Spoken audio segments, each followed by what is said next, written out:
My name is Candacy McEwan. I'm the founder of Guyana Trans United. I am the servant to the organization.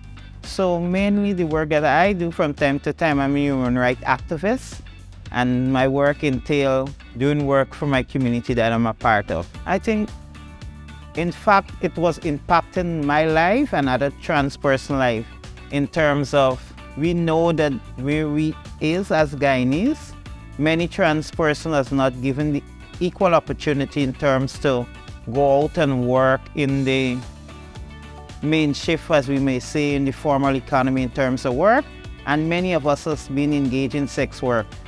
And because of the fact that to enhance ourselves and to transform and to feel comfortable to do the work that we do, sometimes, many times, we used to face crackdown of the police. So it used to affect us as trans person in terms of survival. There's some good and there's some bad, like any society.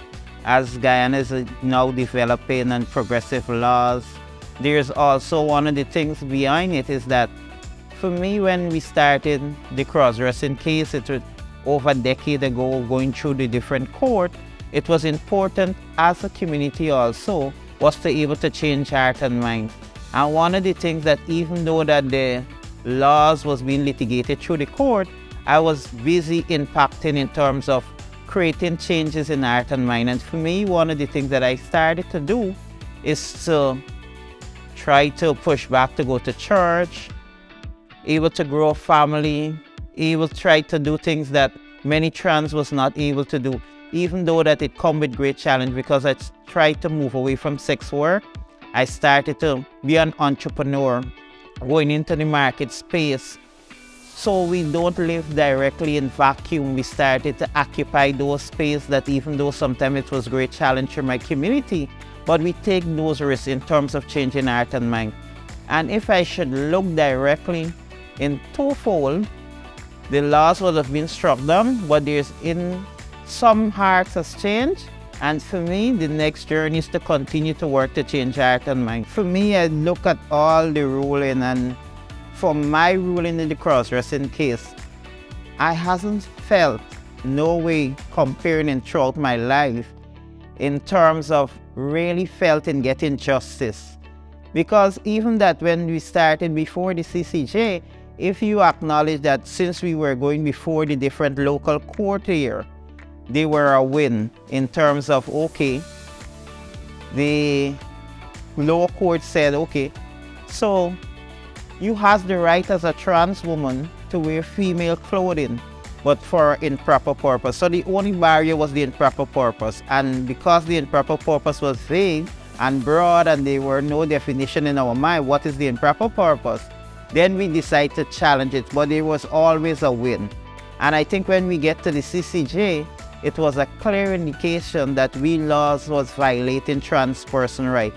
And I think it's one of the greatest precedent that the judge at the CCJ could have ruled on, and to affirm us as trans person to continue maybe struggling and fighting for our human rights. So it has impacted us in a very good way in terms that now we can actually, this police has not been aware this, because one of the things is that every year there's a batch of police going to the training school and then come out and place into police station.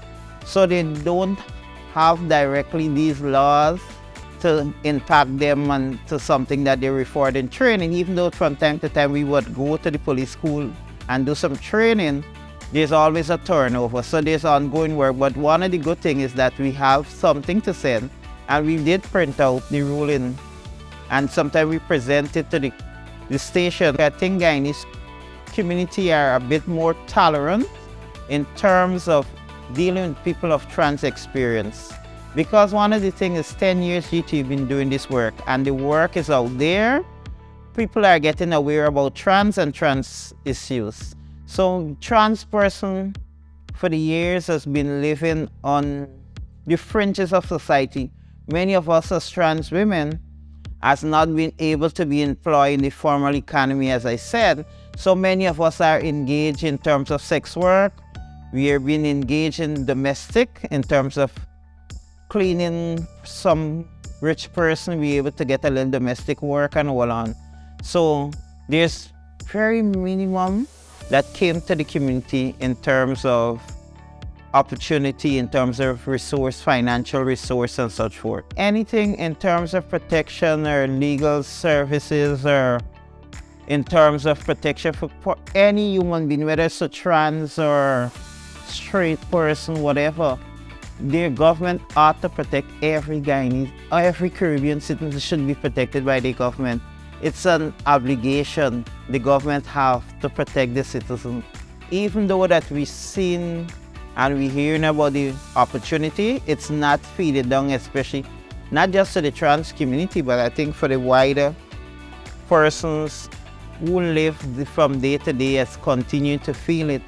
Like for instance, and this is maybe after the camera, you just imagine a pound of shell out for the Christmas season, this was like $1,300. So if you as a normal citizen outside of the trans community, who income alone is $70-something thousand, you could imagine. And then take away that and think about a community who has not been given support to be able to work in the mainstream economy and just sex work or domestic work. So you could imagine the impact that felt for my community.